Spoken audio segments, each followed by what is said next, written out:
আমরা গ্রামে বড় হয়েছি, কর্মসূত্রে হয়তো শহরে এসে থাকা। ছোটোবেলায় দেখেছি মা যেদিন সময়ের অভাবে রুটি করতে পারতেন না, সেদিনকে এইভাবে আমাদের সেদ্ধ ভাত সবাইকে দিতেন। ছাদে গিয়ে দেখি গাছে অনেকগুলো বেগুন ধরেছে। তা ভাবলাম ছোটোবেলায় ফিরে যাই, তাহলে বেগুনগুলো পরিষ্কার করে ধুয়ে পোকা টোকা আছে নাকি কেটে বেছে এবার ভাত হচ্ছে, ভাতের মধ্যে দিয়ে দিলাম। ভাতটা এবার হয়ে গেছে, বেগুনটাও সেদ্ধ হয়ে গেছে।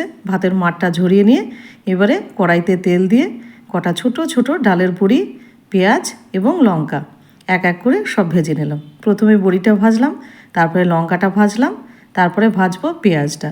পেঁয়াজটা ভাজার পরে এবার একটা থালার মধ্যে বেগুনগুলোকে সব এক এক করে তুলে এবারে যুদ্ধকালীন তৎপরতায় শুকনো লঙ্কা এবং বড়িগুলো ভেঙে মেখে নিলাম। এবার যে ধনেপাতা গাছটা কাটলাম সেইটা ভালো করে কুচি করে কেটে দিয়ে এবার উপর থেকে একটু সর্ষের তেল নিয়ে গরম গরম ভাতের সাথে মেখে খেলাম। সেই স্বাদ। কি খাবেন নাকি এইভাবে?